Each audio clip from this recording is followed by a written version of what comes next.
5, 4, 3, 2, 1, 0. All engine running. Liftoff. We have a liftoff. And with that, welcome to your Media Mosh Podcast. I am your host, Shane Beauregard, coming at you with all your news, reviews, and previews I want to watch on your streaming services, your television, and your local theater. It is great to be back. Think of this as a brand new season. Yes, I've been gone before for a week or two at a time. This time it's been 3 weeks. It's been like the longest I think I've been off the air. So again, I was disappointed, but the way I think of it, think of this as a brand new season. A couple weeks ago, probably about 3 weeks ago, took the kids to Busch Gardens. And then when I got back home, about 3 days after that, I got sick as shit. And no, it wasn't a different strain of corona. It wasn't like an offshoot of the corona. It was actually just a common cold / sore throat. Which people forget that actually still exists today. So I would advise you of this. I actually had to take the whole week off of work, and I cannot remember the last time I did that. So don't show up to work with a sniffle, a cough, or whatever. Just don't do it. It's not worth the headache. So anyway, fast forward. I'm in my last week of school. I had my final to study for, so hence, that's where I've been. So I have missed a lot. So I'm going to quickly hit some recap and some movies I've watched when I was sick. Some lesser known movies or movies that you may have not thought were any good, but are definitely worth the watch. But more importantly, let's get into a subject near and dear to my heart before I get into anything, whimsical. Let's get into the serious stuff. Let's talk French fries for a minute. Probably my biggest weakness are French fries. You got the salted chips and Doritos, and I know that's like a second cousin of the French fry, or a first cousin, however you want to think about it. And I know everyone loves McDonald's French fries, but I don't. My favorite French fries are from Five Guys or Red Robin. I like the thick cut French fries, but I'll eat any kind of French fry. And I only bring that up today because I was talking to a client, and yes, I talk to my clients about food from time to time when we were talking about McDonald's French fries, and they are better than Burger King and Wendy's. But I still enjoy an Arby's curly fry. I do not like the Chick-fil-A waffle fry because they have no fucking seasoning whatsoever. But I like the thicker steak cut fries with Cajun seasoning. I like to swap mine in mayonnaise. I know it's disgusting, but that's just the way I am. And someone brought up this restaurant in Greensboro, and they serve the worst kind of fries. And I cannot stand these fries. And in fact, if they serve them, I will not be back at that restaurant. And that is the shoestring fries. I hate those fucking things. I don't know who came up with them. If you want to throw them in a topping of your hamburger or your steak, that's cool. But literally I have to pick up 100 of those little toothpick things and try to dip them in sauce and shove them. It's terrible. It's terrible. So I hate restaurants. That is the worst French fry ever. I don't even consider them French fries, but just shoestring fry. So that is my important question of the day. I just like to know what kind of French fries you people out there. The waffle fries, the curly fries, regular McDonald's fries. It's an important question. But yeah, that's shoestring fries can go fuck themselves. Before I get into the nuts and bolts of this, I'm not going over a whole bunch of news because I've been gone so damn long. But I will like to touch on, don't forget Titans Season 3 comes out in a couple weeks on HBO Max. The thing that I'm most excited about is the Dexter revival that's coming out this fall on Showtime. Love it, love it, love it. I didn't even get through the last season of Dexter because I heard it was so bad, and it was pretty bad, but I couldn't get myself to watch that season or series finale. So basically, folks, they're just they're just going to clean this series up. It takes place 10 years after supposedly the original ends. And yes, Jennifer Carpenter is back along with John Lithgow, but I've heard those are in flashback scenes. Again, that comes out this fall on Showtime. I cannot wait. Makes my pants tight. That show makes my pants tight. I'm excited. But yeah, that's all the really news. Now, you got Comic-Con going on this weekend, from what I understand. And so far, they did drop a lot of TV series or TV show trailers, like the 15 Walking Deads there seem to be out there right now. So you can go check all those out on YouTube, wherever you watch your trailers. Now, let's get into kind of what is coming out right now on Amazon Prime. The movie Jolt with Kate Beckinsale. I do want to see that. That's going to be the movie I watched this week. Coming out in the actual movie theaters this week, you have The Green Knight, which looks really trippy and weird. The Rock and Emily Blunt in The Jungle Cruise. And Matt Damon's Stillwater. Which Matt Damon's posed to have a pretty big year, because I did see the trailer for The Last Duel, the new Ridley Scott movie with Ben Affleck and Adam Driver. And that movie looks badass. And that also has Matt Damon in it. So, shaping up to be a pretty good year for Matt Damon. Coming out on Netflix this Friday, the only movie you need to know about before we roll into August is The Last Mercenary with Jean-Claude Van Damme. It's a comedy action movie. If you haven't seen the trailer, go check it out. He's making fun of himself. He knows exactly where he's at in his career, outside of making really bad movies recently. But he seems to be comfortable in this role and kind of enjoys making fun of himself at this point, but yet still brings enough action to the table. So that is the movie I'll be watching this Friday. So now let's go into the box office this past weekend, and it was a surprise. Number 5, Fast 9, bringing in $4.8 million. Number 4, the new Space Jam movie, bringing in $9.6 million. Number 3, Black Widow, bringing in $11.6 million. Number 2, the G.I. Joe Snake Eyes origin movie, which was a shocker that came in at number 2, bringing in $13.4 million. And why was it a shocker? Because the new M. Night Shyamalan movie, Old, came out, which a lot of people didn't even realize dropped this weekend. Well, enough people did, but I totally forgot that movie was coming out. It took home the box office, bringing in $16.9 million. Cannot believe it. And it's not getting good reviews. I think it's kind of rotten right now, but it's like that 59-60% thing on Rotten Tomato. So let's get into the top 10 streaming shows and movies on Netflix right now. From 10 to 7 are all the Twilight movies, which I didn't even realize there were 4. But yeah, there's 4. Number 6, there's Coco Melon again. Number 5, the Netflix show Never Have I Ever. Number 4, The Last Letter from Your Lover. Number 3, Manifest. Number 2, Virgin River. And number 1, the Netflix original movie Blood Red Sky. That is your top 10 movies and shows streaming right now on Netflix. Now, give you a quick recap. Last weekend was kind of a big weekend. Ted Lasso Season 2 came out on Apple Plus TV. If you haven't watched Season 1, go check that out. Now, they are dropping it episode per episode, like week per week. So on Friday, you'll have the new Ted Lasso episode. I just cannot speak more highly of that show. If you haven't seen it, go check it out. So that was enjoyable. I did check out the first episode of Kevin Smith's Masters of the Universe. And it was okay. I really do like the 80s feel of that show, even though you can tell it has updated animation, but it still moves around like it's set in the 80s. Story-wise, after the first episode, I don't know how I feel. The only thing I really didn't like, and I heard there's some controversy, and I know this isn't it, but I don't like the idea of like the young Prince Adam turning into like the adult He-Man. I believe, and someone correct me if I'm wrong, it's not new anymore. But Thundercats tried that when they tried to reboot it on comedy or on Cartoon Network, and they did the same thing. They made Lion-O very young, and then he became an adult when he, transformed. I don't know why it's in there. I just didn't like that part. But like, again, the first episode of me was enjoyable. I'm on board. So go check that out on Netflix right now. Here's some quick recommendations. If you have HBO Max, go see Greenland with Gerard Butler and the actress who played Vanessa in the Deadpool movies. Surprisingly, a good movie. Now, it's one of those post-apocalyptic or, the apocalypse is coming, we got to get to safety kind of movie. But 1, Gerard Butler actually looks like he gave a shit. And 2, the actress who plays Vanessa is really hot. And 3, it does keep you on your toes. So that was my biggest surprise of all the movies I watched when I was under the weather. You can find that in HBO Max. That is called Greenland. The other movie I liked was Just Before I Go with Sean William Scott. And directed by Courtney Cox. It is a very dark, it's a very dark comedy. Now, to me, it was watchable, but it was an uneven movie because the pacing was off. Not the pacing, I'm sorry. The tone of the movie was off because in spots where I thought it should have been a little more serious, they tried to inject some humor and vice versa. But there were some funny lines. I do like Sean William Scott. I don't know, and there's some good cameos in here from other comedians that you'd recognize. He's wanting to commit suicide because he's kind of stuck in his life. He goes to his hometown to try to make up with certain people. And then, he reconciles with his brother and his family, yada, yada. It's one of those kind of movies. It's awkward it's definitely awkward in parts. So just to jump back, I'd give Greenland a 3 out of 5 on my ratings. I'd give Just Before I Go a 2.5 out of 5. You may like it a little bit more. The other movie I want to talk about is I almost said that. Just Let Him Go, because it sounds like whatever.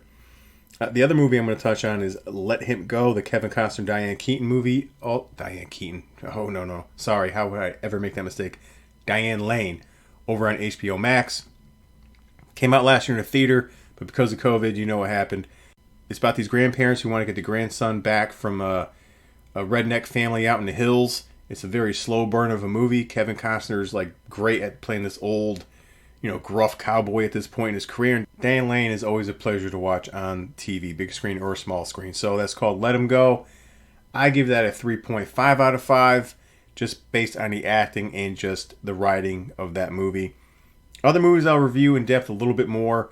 The Tomorrow War with Chris Pratt on Amazon Prime. I enjoyed that. No Sudden Move with Don Cheadle and Benicio del Toro, also on HBO Max, directed and written by Steven Soderbergh. I think that movie's a little overhyped, but it was still pretty solid. And then all 3 Fair Street movies on Netflix. I'll touch on that later. So let's get into the 2 movies I actually do want to talk about today.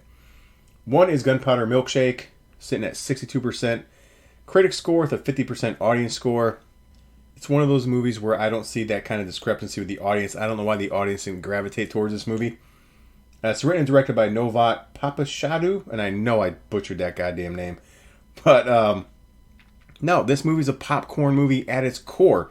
To me, it is a pure mixture of Hotel Artemis that came out a couple years ago with Jodie Foster and Dave Bautista in John Wick. It's kind of like if you mash those 2 worlds up, that's what you get in Gunpowder Milkshake.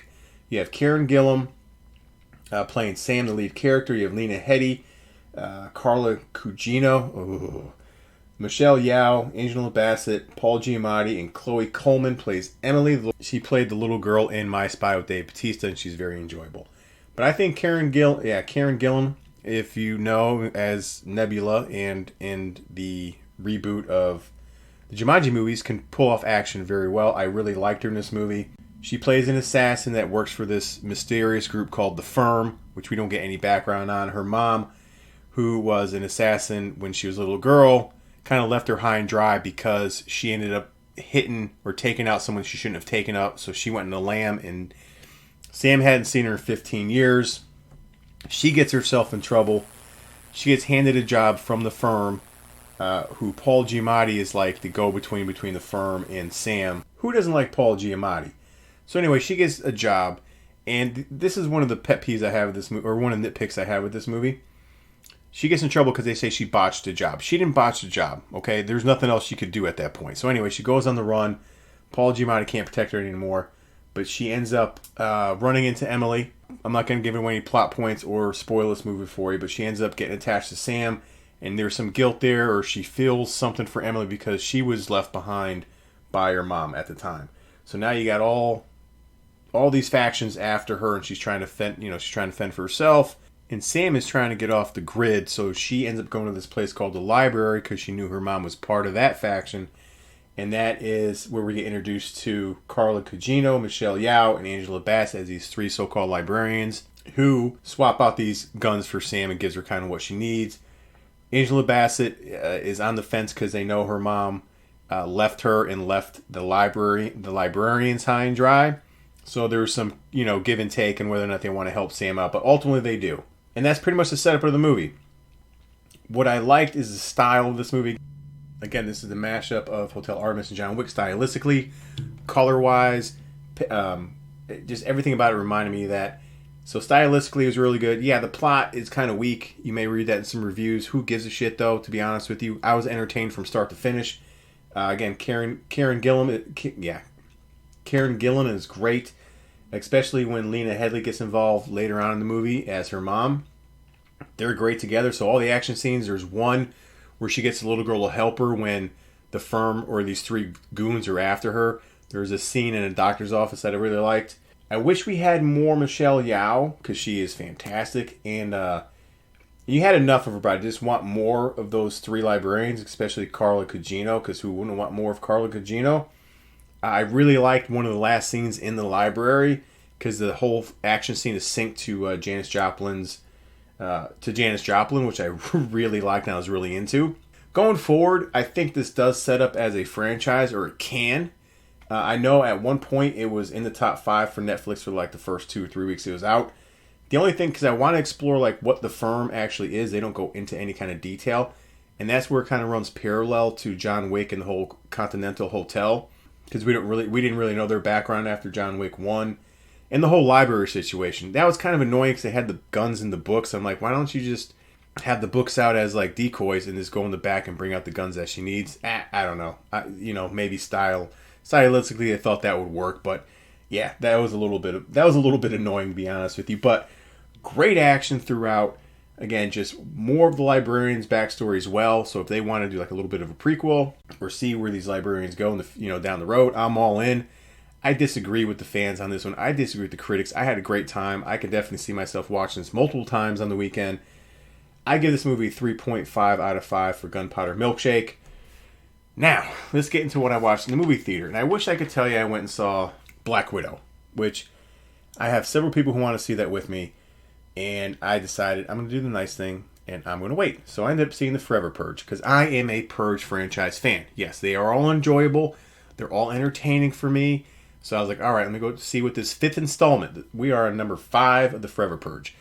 Sitting at 49% critic score and weirdly enough a 78% audience score. As much as I love this franchise, and I don't want to bash it off, I don't want to just come out bashing it right out the gate. This, you'll know some of the cast members, but Josh Lucas is in this movie. He's like the main lead. You remember him from, let's see, Sweet Home Alabama and Ang Lee's The Hulk. Yeah, that's how long ago he was in a good movie. No, I'm kidding. He's been in a ton of stuff, but those are two, one, Sweet Home Alabama. I guess people most recognize him for that. I'm not going to say Ang Lee's Hulk is a good movie. And Ana de la Reina, who is just in the Army of the Dead. I'll say, as many problems I had with this movie, it was still very, very entertaining, but it is probably number 5 out of 5 in the Purge series. Only because the writing was just, I don't want to say lazy. You could say it's timely in the world we're living in right now. Yeah, okay, so let's get into this. Josh Lucas is a farmhand or a ranch owner down in Texas near the Mexican border. He's employing a lot of these Mexican ranch hands to help with the horses and all that kind of thing. And you can kind of tell he doesn't like the Mexican help around his house. So we are a day before the Purge. He gives them Purge money to go protect themselves. On the other hand, you have Anna's story, who's trying to learn English. She's with her husband, who actually is the ranch hand of Josh Lucas. And she's, working in a butcher shop. She's trying to get her she's trying to do the right thing, trying to learn English and all this kind of stuff. So the Purge is getting ready to go on, so everyone's preparing themselves. Anna and her husband go with the other ranch hands, and they lock themselves up, and they get protection for the night. On the other hand, Josh Lucas, once the Purge is over, him and his family are attacked by these masked men who want this Forever Purge to go on.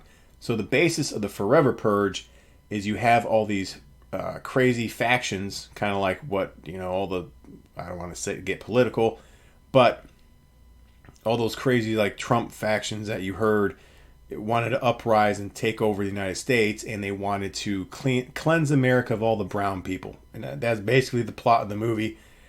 So Josh Lucas and whatever remaining family he has, along with Anna and her husband, are trying to get to safety. But as the night drags on, everyone's closing their borders except for Mexico. So they have to make a dash to Mexico. So they kind of flip the script on the immigrants trying to come to America for a better life.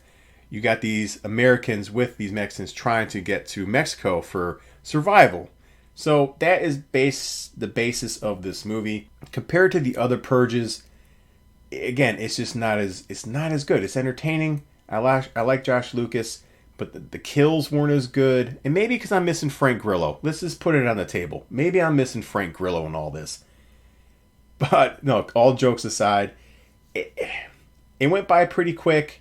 But again, the kills weren't great, and the story was sloppy, and the story was just lazy to me. And it's okay, you're just going to take everything what happened last year with the infighting and the groups in Virginia and all this kind of stuff, and you're going to, I don't need that rehashed in a Purge movie.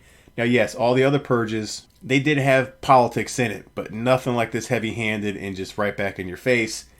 I did not like that. But was I bored? Was I bored? No. Was I entertained? Yes. Do I think the Purge is out of gas? I think it's about there. I don't know how they could drag another Purge out of here, because I think we went everywhere we absolutely could with the Purge at this point. Yeah, that's all I can say on that movie. So I don't agree with the audience, because that's too high of a score. I'm going to go 2.5 out of 5 for me on the Forever Purge. If you're a Purge fan, you're going to enjoy it. That's it, folks. That's all I have for you. Thanks for letting me stumble through and get my feet back under me in my new season of Media Mosh. I got a lot to catch up on. So next week I'll give you my Jolt review and along with my thoughts on The Last Mercenary, and let you know how Ted Lasso is running along. So until then, go to my Facebook Media Mosh page, go to my Twitterverse at Shane Media Mosh. More importantly, go to the Apple Podcast Store, download me, share me, let me in your friend's life. Tell them there's a new season out.